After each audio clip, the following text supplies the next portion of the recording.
Hi everyone, welcome back to our online lecture class for week 14. So this week is the last week for your lecture, yeah. I hope all of you are gaining something throughout all these 14 weeks of lectures. Okay, so I don't want to waste so much time of yours, so let us start now for our last topic of this semester. Alright class, as usual. Okay, this is the things that you should be able to identify and understand at the end of the lesson, yeah. Sustainable development efforts in Malaysia in terms of challenges, strategies and initiatives, and involvement of Malaysia in the international sustainable development efforts. Okay, let's take a look at the introduction. Okay. Malaysia started its journey on sustainable development since 1970s when the New Economic Policy or NEP was introduced in 1970 to eradicate poverty and restructure societal imbalance. All the subsequent 5-year Malaysia development plans have underscored the elements of sustainable development encompassing sustainable economic growth with equitable distribution to all sections of society, access to basic infrastructure and utilities, access to education and healthcare services, and mainstream environmental conservation. So, new economic policy is seen as the main tool to implement the sustainable development methods in Malaysia. Yeah? So this is the introduction. In 2009, Malaysia formulated the new economic model, or known as NEM, which further cemented Malaysia's commitment to pursue sustainable development based on 3 pillars, namely high income, inclusivity and sustainability, which mirrors the 3 elements of the sustainable development goals, namely economy, social and also environment. Yeah? The NEM provides the basis for 5-year Malaysia Development Plan until 2020, but we passed it already. Yeah? The current 5-year Malaysia Plan, in example the 11th Malaysia Plan, 2016 until 2020, is premised or undertaking on the 3 pillars of NEM. Yeah? The theme of 11 Malaysia Plan is anchoring growth on people, where people will be the centerpiece of all development efforts, and to ensure that no section of society is left behind in participating and benefiting from the nation's development. So people is the first one, the priority. Yeah? Achievements. Malaysia is therefore not starting anew on its pathway to sustainable development, but it is a process already in motion. Some of the achievements to date are as below. Yeah? Okay, for A, it is related to Sustainable Development Goal number 1 and number 2. Absolute poverty reduced from 49.3% in 1970 to only 0.6% in 2014, with no reported cases of hunger. Okay, B, Sustainable Development Goal number 3. Child and maternal mortality rates are almost at the level of developed countries, eradicated endemic smallpox and polio, and reversed the spread of HIV or AIDS. Drastic reductions in waterborne diseases, the childhood diseases, and malaria. C. Sustainable Development Goal number 4 and number 5. More than 90% enrollment rates for primary and secondary school levels for both boys and girls, and 33% for higher education, with gender ratio slightly in favor of girls. And then D, Sustainable Development Goal number 6. Over 95% coverage for water and sanitation and electricity supply at national level. E, Sustainable Development Goals number 7, 12 and 16. Laws, regulations, policies, and plans in place to better protect and ensure sustainable use of natural assets. And F, Sustainable Development Goal number 8, full employment since 1992. Next one. Continue, yeah. Sustainable Development Goal number 10, Income inequalities reduced as indicated by lower Gini coefficient from 0.513 in 1970 to 0.401 in 2014, and H. Sustainable Development Goal 13, 14, 15 and 17. As of 2015, maintain more than 50% forest cover, 10.76% as terrestrial or land protected areas, and 1.06 as marine protected areas. Carbon intensity reduced by 33% since 2009, increasing renewable energy capacity. Malaysia also participates in international transboundary conservation efforts like the Coral Triangle and the Heart of Borneo initiatives. So remember ya guys, in order for you to look at the achievement itself, you need to relate it to the Sustainable Development Goal.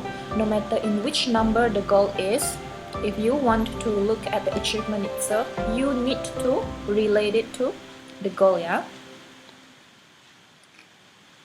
Okay, now let's move on to the Agenda 2030.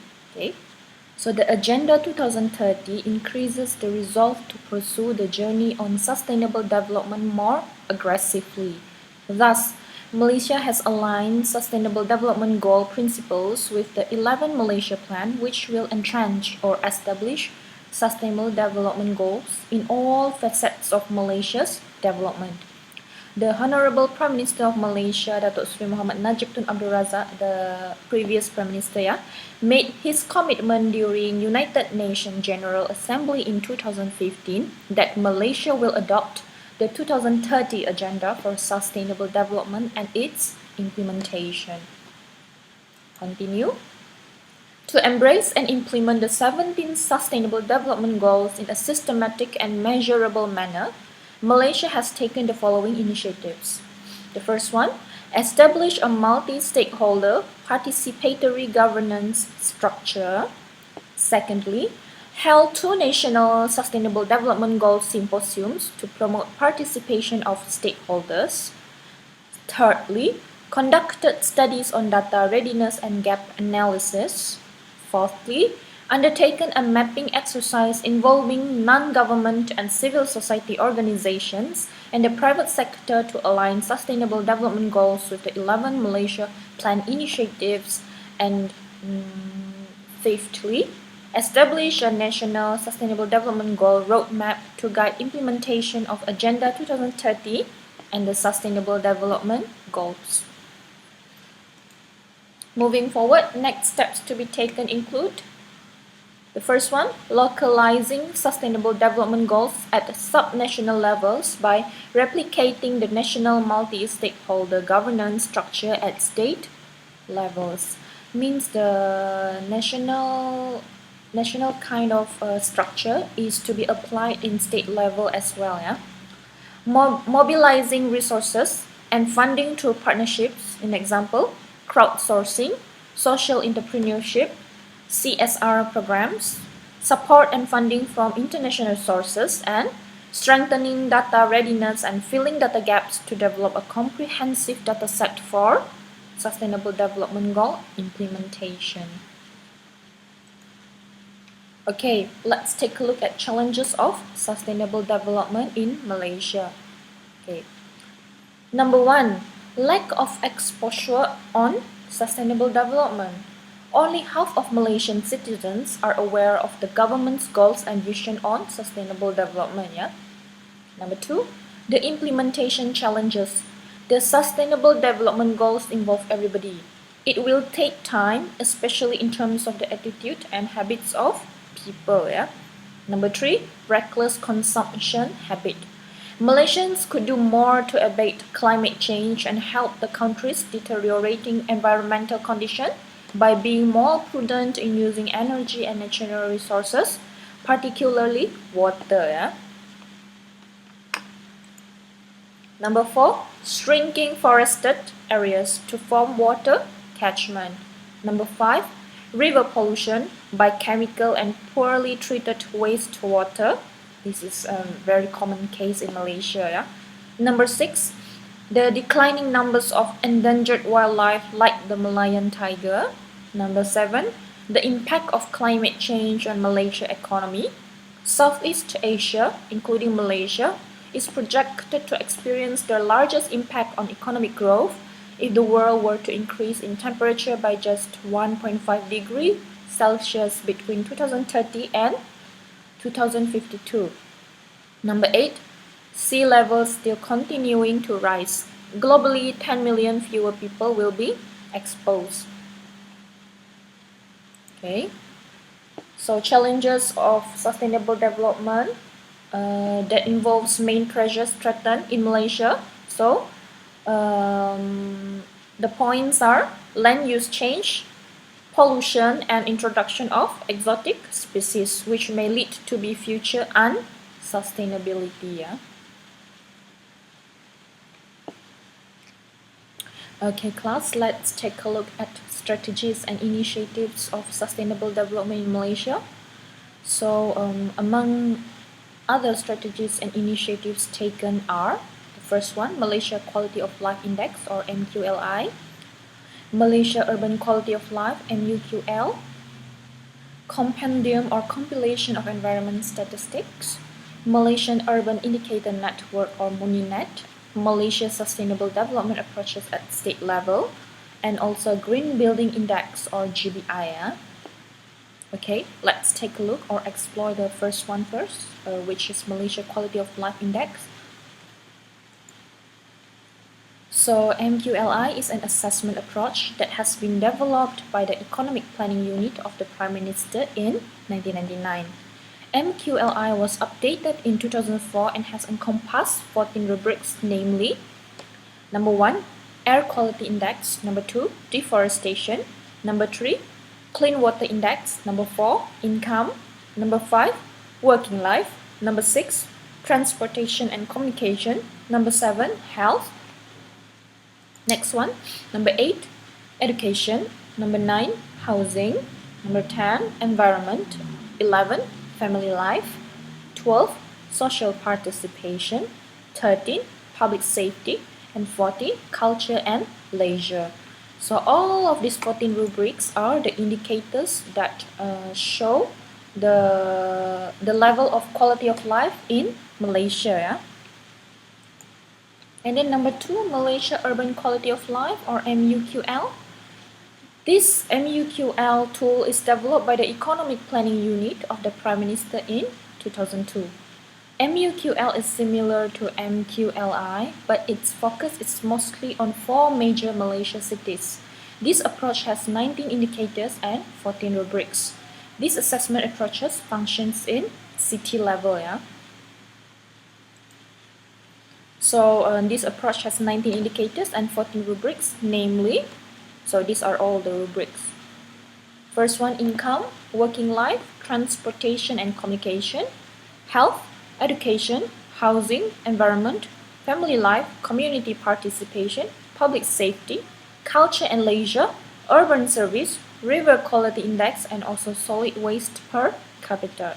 If you can see all the points, it's quite similar with the previous one, yeah, with number 1. But there's certain criteria that has been added here. For example, solid waste per capita and river quality index. Okay. Number 3, Compendium or Compilation of Environment Statistic. This is also one of the approach or one of the initiative by the Malaysian government to implement sustainable development effort in Malaysia. Yeah? Malaysia Department of Statistics has proposed Compendium of Environment Statistics approach in 2001, aiming to present ongoing issues relevant to sustainable development to planners. This approach embeds 4 rubrics, namely A, water, land, and environment, yeah, inland and also marine. This approach is very complicated and only focuses on environmental issues. Next one, number 4, Malaysian Urban Indicator Network or MUNINET. The Federal Town and Country Planning developed Malaysian Urban Indicator Network or MUNINET for urban areas. It aims to test a set of urban indicators for moving the urban development towards sustainable development. This approach has 11 rubrics, namely, first one, land use, population, household, economic, socio-economic development, infrastructure, transport, environmental management, local government, affordable housing, and also housing provision. Alright, let's take a look at number 5. Malaysia's sustainable development approaches at state level. There are some state assessment approaches which have been developed in the state level to track the sustainable development in different states. Sustainable development indicators for Selangor, Klang Valley, Regional Sustainability Quality of Life Index, Health Cities indicators of Johor Bahru, and Sustainable Penang initiatives are among those approaches. Okay, last but not least, Green Building Index or GBI. The objective of development of GBI is to save energy, resources, recycle materials, and harmonize the building with the Malaysia climate, traditions, culture, and its environment, as well as maintaining the capacity of the ecosystem at local and global levels. GBI contains 6 different rubrics, which are energy efficiency, indoor environmental quality, sustainable site planning and management, materials and resources, water efficiency, and also innovation.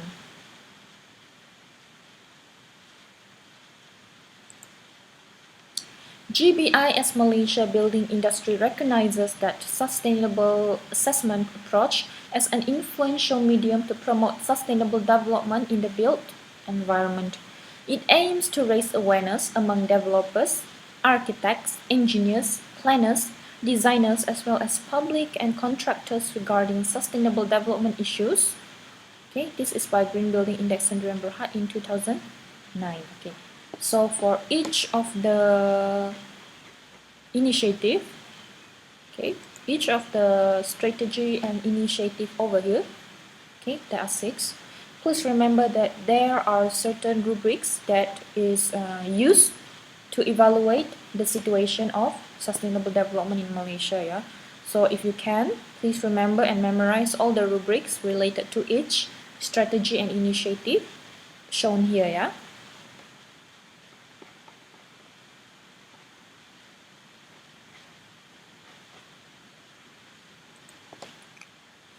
Now let us see the involvement of Malaysia in the international sustainable development effort. Yeah. In terms of partnerships and commitments, such as in Asian Sustainable Development Summit 2009 by Asian Strategy and Leadership Institute, also known as ASLI. Example of partnership initiatives and voluntary commitments where Malaysia is listed as a partner or lead entity in the Partnerships for Sustainable Development Goals online platform as follow. Yeah.